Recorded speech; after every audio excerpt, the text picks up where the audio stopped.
Do Heleno Rotai, Rádio Serviço. No Rádio Serviço Saúde Especial de domingo, mais uma vez a participação do grande médico endocrinologista, chefe do Serviço de Clínica Médica do Hospital Federal dos Servidores do Estado e ex-presidente do CREMERGE, meu amigo e grande tricolor, Dr. Silvio Provenzano, CRM 52374900. De acordo com o Ministério da Saúde, aproximadamente 14 milhões de brasileiros têm diabetes e por dia surgem novos 500 casos. Por isso, hoje, Dia Mundial de Combate ao Diabetes, o Dr. Silvio vai explicar para a família Tupi o que é diabetes, quais são os tipos e os principais sintomas dessa doença. Bom dia, bom domingo, Dr. Silvio. Bom domingo, Helena, aquele beijo tradicional para a família Tupi, mas um beijinho mais do que especial para o Lucas Mendes Ribeiro, 12 aninhos de pura inteligência, um garoto espertíssimo. Lucas, te desejo saúde, toda a felicidade do mundo para você, junto da sua família, você merece. E o Ministério da Saúde te deu esses dados. Tudo que eu vou falar aqui, família Tupi, foi tirado de 3 sites, porque a internet, ela é perigosa. Se você pega uma informação num site que não é confiável, ao invés de você estar informado, você está mais desinformado ainda. Então eu peguei todas as informações disponíveis no site da minha querida Sociedade Brasileira de Endocrinologia e Metabologia, SBEM, no IDF, que é International Diabetes Federation, a Federação Internacional de Diabetes. Existe uma federação que só cuida de casos de diabetes no mundo, e dados mundiais eu peguei desse site, e da American Diabetes Association, que é o que congrega o maior número de médicos especialistas em diabetes no mundo, a norte-americana, seu amigo, membro dela desde 93. Quais são os dados que eu tenho? Heleno, a cada 5 segundos no mundo morre uma pessoa de diabetes. Impressionante. A cada 5 segundos. Hoje no mundo nós temos 537 milhões de diabéticos. Uma prevalência global, portanto, de mais de 9% da população. Sim. Estima-se que em 2030, daqui a pouco, né? Esse número vai atingir 650 milhões. Em 2045, quase 800 milhões de pessoas no mundo. Mas por que tantos casos, por que tanto crescimento? Porque, Heleno, quando eu me formei, e eu estou completando daqui a 3 semanas, espero comemorar aqui com você, 40 anos de formado na FRJ. Com certeza. 40 anos de formado, era 5,2%, praticamente dobrou a prevalência de diabetes. O que nessas 4 décadas aconteceu que favoreceu tanto o aparecimento dessa doença? Então eu vou começar explicando, já que você me pediu, o que é o diabetes. Isso aí. Diabetes é uma doença do metabolismo dos carboidratos, dos açúcares, é uma doença crônica de natureza degenerativa e que tem 2 tipos principais, o tipo 1 e o tipo 2, que são bem diferentes, como se fossem praticamente 2 doenças diferentes, apesar do nome diabetes. Você sabe o que significa diabetes, Helena? Não. Como muitas coisas no mediquês vem do grego, significa passar através de um sifão. Poxa, diabetes é isso? Passar através de um sifão. Sabe aquele sifão que você fica pegando aquela manivela e a água entra por um lado e sai pelo outro? Porque eles viam pessoas com diabetes, isso milhares de anos antes de Cristo, que bebiam muita água e urinavam muito. Bebiam muita água e urinavam muito. Já falei 2 sintomas do diabetes, é sentir muita sede e urinar demais. E eles falaram, poxa, parece um sifão, que a água entra por cima e sai por baixo pela urina. Entendi. Então chamaram de diabetes as pessoas que tinham esse problema, diabéticos. E o tipo 1 e o tipo 2. O tipo 1, ele corresponde a 10% de todos os casos e, na verdade, é uma doença que é autoimune, ou seja, o próprio organismo da pessoa produz um anticorpo que, curiosamente, vai até o pâncreas dela e destrói as células responsáveis pela produção de insulina, anti-ICA, anti-ADA, um monte de palavrão. Não se sabe exatamente a causa do diabetes tipo 1, mas especula-se que algum vírus possa, ao atacar o organismo, e particularmente um deles é o vírus da cachumba, por exemplo, já que eu tenho casos aumentados de diabetes tipo 1 depois de epidemias de cachumba em determinadas regiões, eu posso estimular o sistema imunológico, através do vírus da cachumba, a produzir um anticorpo que destrói a célula responsável pela produção de insulina. E, evidentemente, essa célula destruída, o indivíduo fica sem insulina. A insulina é absolutamente necessária para que ocorra a passagem da glicose do sangue para dentro da célula. Isso é um fenômeno fundamental. Eu tenho pensado, claro, depois de uma certa idade, o que a gente mais faz é pensar, já que correr e jogar bola fica difícil. O que é um ser vivo, Heleno? É todo aquele organismo que tem a capacidade de produzir energia. E o filé mignon da produção de energia no organismo de um ser vivo é a queima da glicose. Razão pela qual ela tem que estar no lugar aonde ela será queimada, que é a mitocôndria na célula. Mas ela fica no sangue. Quando ingiro qualquer alimento, não necessariamente um doce, não necessariamente o açúcar derivado da cana-de-açúcar, evidentemente que nesse caso a glicose sobe mais rápido, mas quando eu como algum amido, algum carboidrato, o meu organismo consegue metabolizar aquilo, digerir aquilo, eu vou absorver a glicose. Ela vai circular no nosso sangue, como circula o oxigênio, como circulam outros nutrientes. E ela tem que ir para dentro da célula. Quem permite a passagem? A insulina. Se, evidentemente, esse hormônio, que eu repito, produzido pelo pâncreas, estiver ausente, eu não tenho um mecanismo que abre a fechadura da célula para permitir a glicose sair do sangue e entrar na célula. E aí, evidentemente, que vai acumular glicose no sangue, um fenômeno chamado por hiperglicemia. Se eu, por exemplo, tenho uma glicose de um indivíduo no valor de 200, independentemente dele estar ou não em jejum, eu já tenho um diagnóstico de diabetes estabelecido. E quanto mais elevado for esse valor da glicose, mais acentuados os sintomas. Então, o diabetes tipo 1 é uma doença que acomete principalmente crianças e adolescentes, mas pode aparecer ocasionalmente em qualquer fase da vida. E o tipo 2, que é o mais comum, 90% de todos os casos no mundo, esse é genético. Ele tem um componente genético na sua origem e ele está diretamente associado, e por isso a gente está vendo essa epidemia de diabetes no mundo, estilo de vida. Veja bem, Heleno, é só a gente tentar lembrar como nós fazíamos quando éramos crianças e como as nossas crianças fazem hoje. Tudo muito diferente. Pois é. Eu digo o seguinte, a gente tem um mundo antes de Cristo, depois de Cristo, e temos também um mundo antes da internet e depois da internet. É verdade. Hoje está todo mundo plugado. Se não é no telefone celular, é no computador. Nós passamos a maior parte do nosso tempo sentados. E Deus é um ser absolutamente único. Ele nos deu duas patas de sustentação, que são as pernas, que sustentam o nosso corpo e que servem para nos locomover.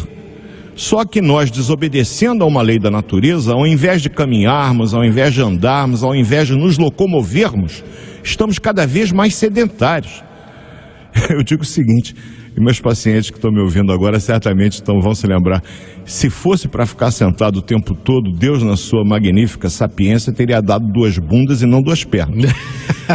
Mas na verdade é o contrário, a gente desobedece uma lei da natureza, permanecemos sentados até por obrigação de trabalho, porque tanto você quanto eu, no exercício das nossas profissões, se não ficarmos sentados, você não tem como transmitir o programa. Imagine eu atendendo um paciente andando no meu consultório para a direita, para a esquerda, para cima e para baixo. Não dá. Ele vai sair de lá e dizer, olha, o doutor pode ser muito bom, mas pelo amor de Deus, ele é louquinho, né? Não parou, não me deu atenção. Hiperativo. Pois é, o que a gente tem que fazer é o seguinte, gente. Qual é a receita? 1 hora do seu dia, e Deus nos deu, mais uma vez com a sua sabedoria, 24 horas. Tirar 1 horinha não vai fazer muita diferença se você organizar seu tempo. Faça exercícios, porque o exercício físico é reconhecidamente no mundo inteiro a principal vacina para evitar o diabetes. A alimentação desregrada também é outro fator, concordo com vocês. O tal do junk food, Deus que me livre, é sanduíche para cá, é chocolate para lá, é refrigerante para não sei aonde, é chopp. Isso, evidentemente, de uma forma desregrada, vai contribuir para quê? Junto com o sedentarismo, para a obesidade. E a obesidade é prima irmã do diabetes do tipo 2, que eu repito, 90% de todos os casos. E isso acomete principalmente indivíduos acima dos 40 anos de idade, tem normalmente um histórico familiar, a pai, mãe, avós ou irmãos mais velhos que têm diabetes.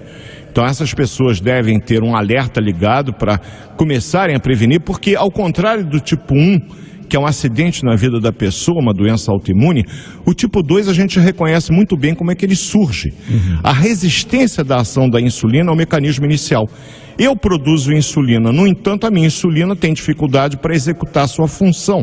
E haja vista a função da insulina ser essencial para a preservação da própria vida, o organismo entende que ele tem que trabalhar mais, produzir uma quantidade maior de insulina.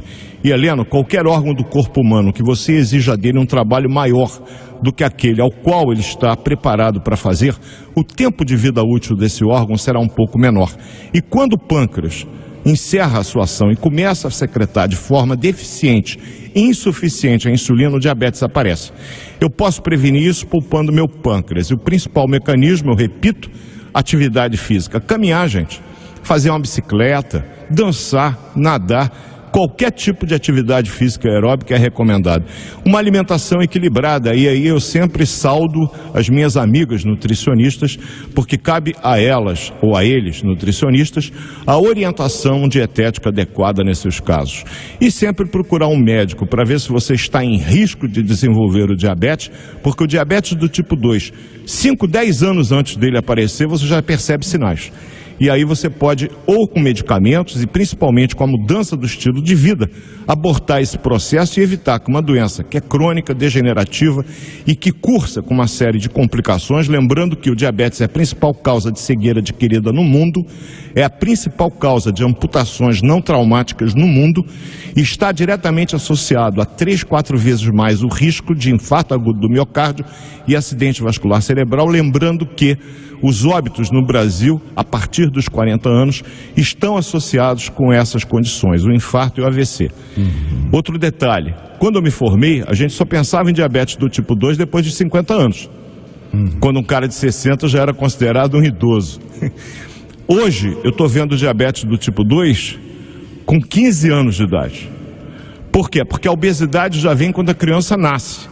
Aquele bebê Johnson, bonitinho, redondinho, rechochudinho, bochechudo, deixou de ser um bebê saudável, gente. A mãe provavelmente teve diabetes durante a gestação e esse é um terceiro tipo de diabetes e eu aproveito a minha deixa para falar dele, que é o diabetes gestacional, que é aquela pessoa que vai desenvolver a tal da hiperglicemia durante a gestação, habitualmente no terceiro trimestre, mas quem tem histórico familiar, olha, faça a curva glicêmica já no segundo.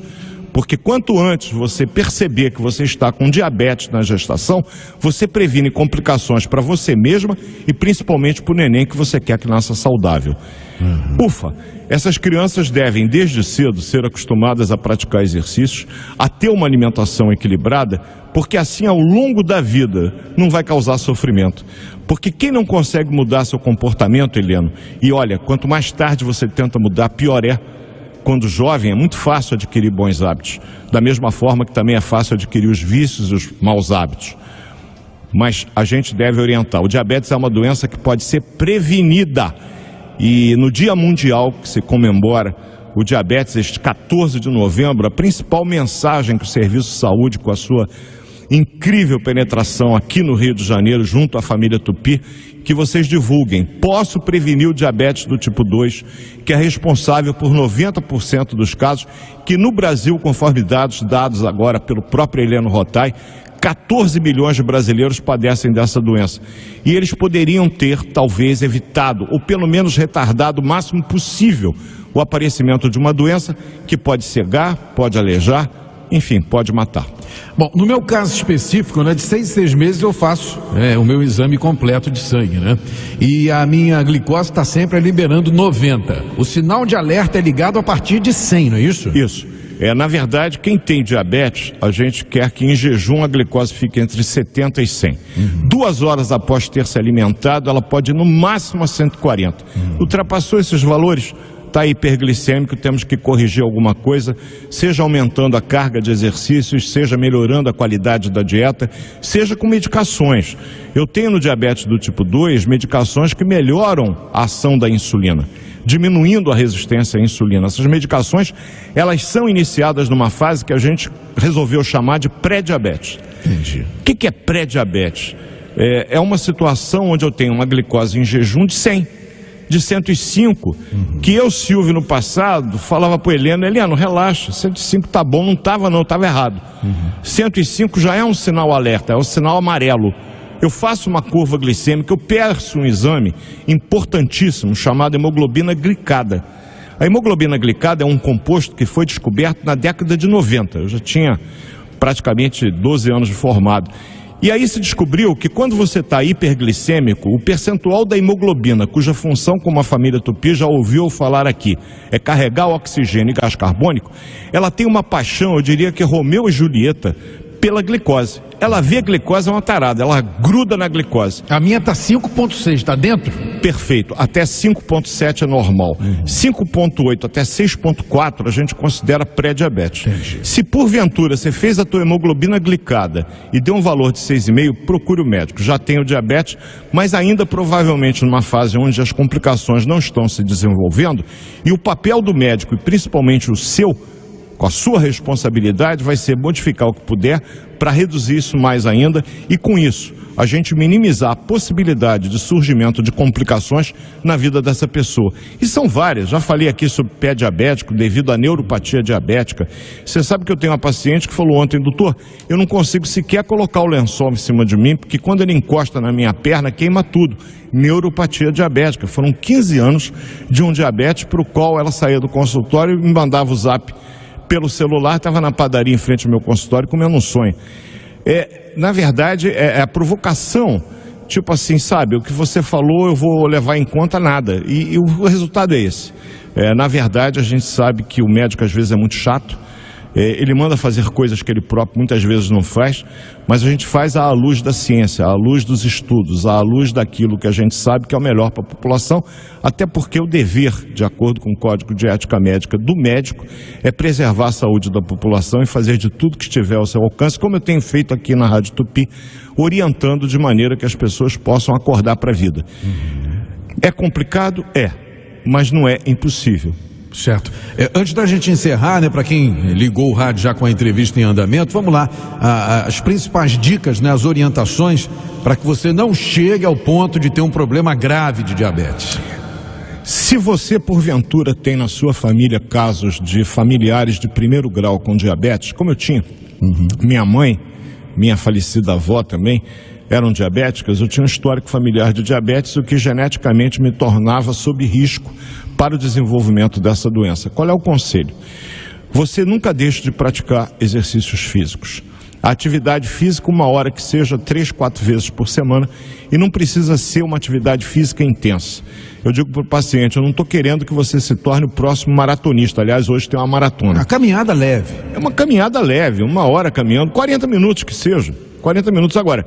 Com calçado apropriado, com um tênis, com uma meia, evitar andar descalço, evitar andar de sandália, de sapato muito apertado, para evitar calosidade, principalmente se você já for diabético, para evitar complicações do pé diabético. Ou então na esteira, pode caminhar também, né? Ótimo. Quem tem o privilégio de ter uma esteira em casa, não tem a desculpa de que não tem tempo para ir na rua fazer exercício, nem que é perigoso, pode fazer dentro de casa. Sim. Mas tem gente que utiliza essa maravilhosa esteira para pendurar agasalhos, para guardar livros. A bicicleta ergométrica também tem a mesma função? A bicicleta ergométrica é a mesma função. Hoje em dia, a gente tem nos pacientes, e eu não tiro deles a razão, doutor, eu chego em casa às 8 horas da noite. Sair para caminhar é muito complicado, e eu dou toda a razão. Se você tem a possibilidade de ter uma esteira ou uma bicicleta ergométrica, a atividade física ali desempenhada 30, 40 minutos substitui a caminhada na rua. Eu sempre digo, poder caminhar na rua é um privilégio, porque você, além de ver pessoas e ver a natureza, é muito bom. Né? Eu nunca me esqueço um paciente que morava num bairro da Baixada e falou, doutor, eu chego em casa às 9 horas da noite, se eu sair correndo sem camisa eu vou levar um tiro, porque vão achar que eu estou fugindo de alguma coisa. E eu dei razão ao seu Zé. Eu falei, tudo bem, seu José, vamos fazer o seguinte, ando dentro de casa. Eu, às vezes, na minha casa, eu ando da sala para a varanda, da varanda para a sala, da sala para a varanda.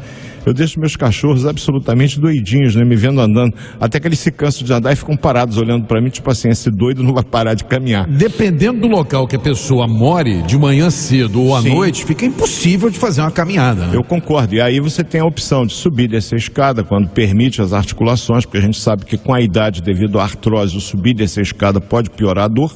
Então a gente tem uma série de coisas, mas não tem desculpa, por exemplo, para você mudar o teu hábito alimentar.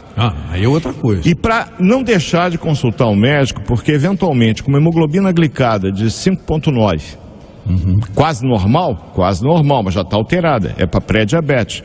Eu faço uma curva glicêmica que me mostra com 2 horas uma glicose após a sobrecarga do dextrosol com um valor de 140 a 199. Se chegasse a 200 já estava diabético, chegou a 198.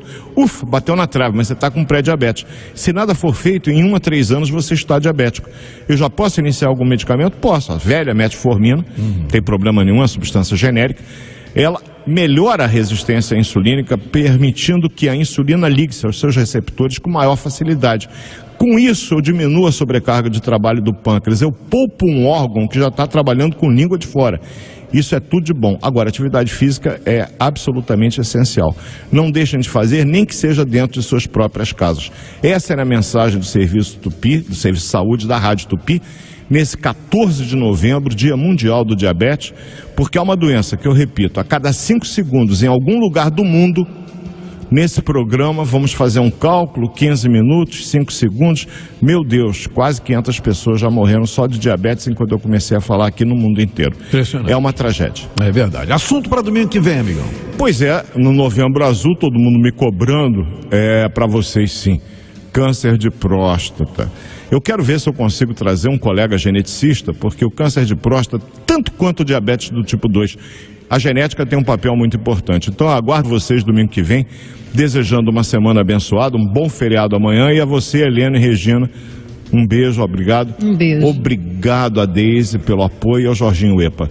Tupi, família Tupi, um beijo, bom domingo. Abraço. Luquinhas, daqui a pouco tô aí te dando um beijo. Abraço, querido. Boa semana. Até domingo que vem. 11h49. Show do Heleno.